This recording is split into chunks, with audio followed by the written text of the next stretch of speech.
Okay, guys, we're looking at lesson 2.6, so unit 2, lesson 6, use properties of integers exponents, okay? The essential question, how do properties of integer exponents help you write equivalent expressions? Okay, virtually what we're looking at more is like, we're gonna write equivalent expressions. And so I apologize if this ends up being a little choppy, but that's what we're gonna do. Sorry, we'll turn that off. So let's look at what we're looking at. So first I'm going to go back here. This is our vocabulary.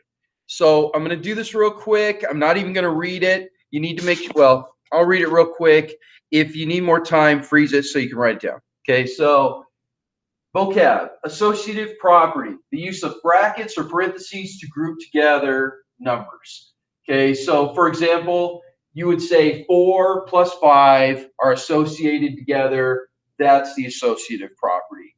Then we have a plus sign. That means we have two different scenarios. And we have another two numbers that are associated together by multiplication.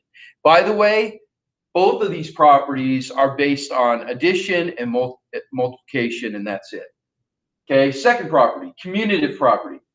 When you can swap numbers and calculate the same answer. In other words, 4 multiplied by 5 is the same as 5 multiplied by 4. It's going to be 20 is equal to 20.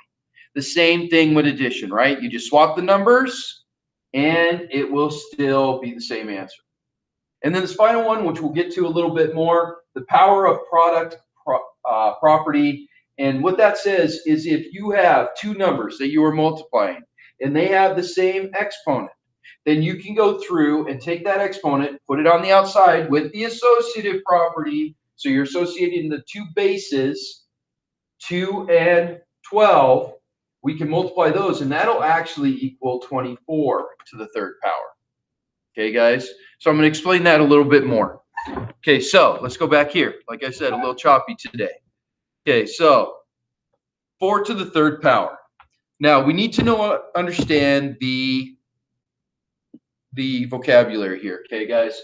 The 4 is the base, okay? This is called the base. The 3 is the exponent. The 3 tells you how many times you are going to multiply the base by itself. In other words, and I'm going to draw this out so you can see it, okay? Maybe I need to move this over just a little bit, okay? In other words, this means 4 multiplied by 4 multiplied by 4. We're not consumed with the answer right now. All we're looking at is what does this mean? So it's very important that you guys write down each one of these that I write down so that you can remember them. And this will give you a reference point for each problem. Okay, guys?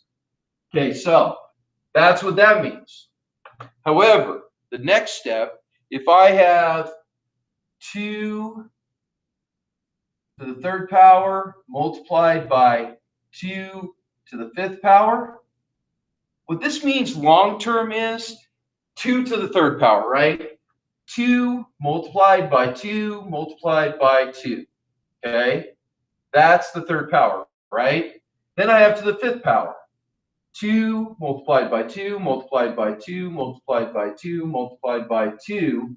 That's the fifth power.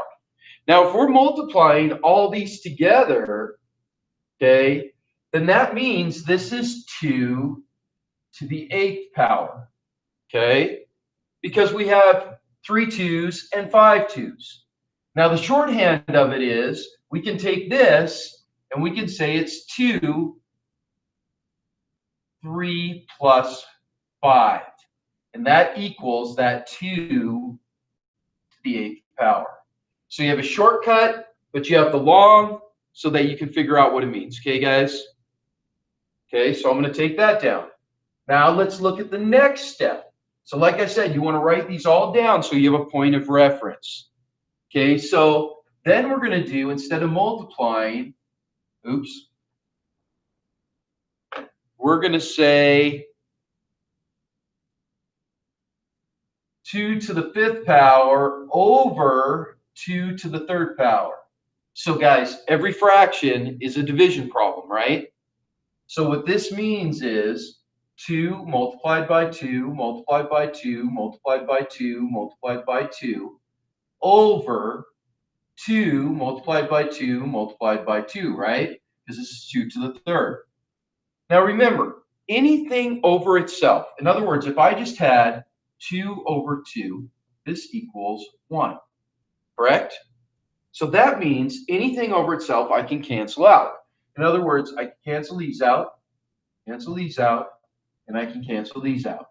That means this is going to equal 2 to the second power. Okay? So that's the long term of it. That's how we look at it. However, the short way is we subtract the larger one from the smaller one from the larger one. In other words, we would say 2 is up on top, right? So 2 to the fifth is up on top. This is a smaller. I would say minus 3, which equals 2 to the second power, which is the same thing that we got right there. In other words, when we're dividing, we can subtract. When we're multiplying, we can add. But the only way this works is if they have the same bases. See how they're both 2? Okay, that's the same base. On the last one, they were both 2. That's the same base. Okay, guys? Okay, so let's go to the next one. Okay, so this one is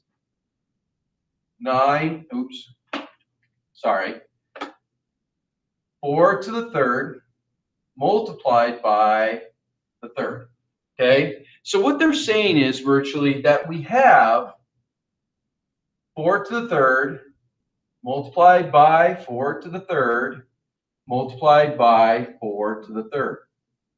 Okay, now do not forget that within each one of these, that means that this one would be 4 multiplied by 4 multiplied by 4. Right? This is the same as this, correct? So that means if we do this, if each one of those is the same, then I have 9 fours. In other words, this becomes 4 to the 9th power. That is the long of it. Let me write it out so make sure you guys understand. In other words, this would be 1. This would be 1. Right? That's this one. And then I have another one right there.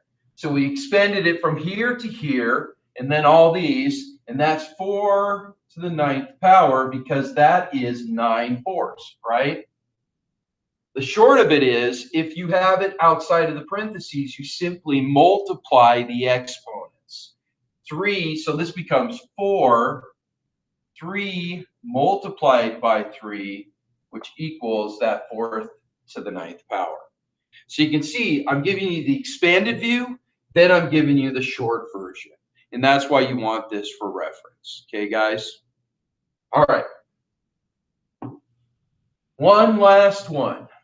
Okay? This goes with our power of product property. Okay? So this is 4 to the third multiplied by 5 to the third. Now in this one, the bases are not the same. So I can't add these exponents. However, because the exponents are the same, what I can do is I can use the associative property and say 4 multiplied by 5 and put that 3 out on the outside. See how I combine those with the 3 on the outside of the parentheses. Then I can actually solve what's inside the parentheses. So this actually equals 20 to the third power.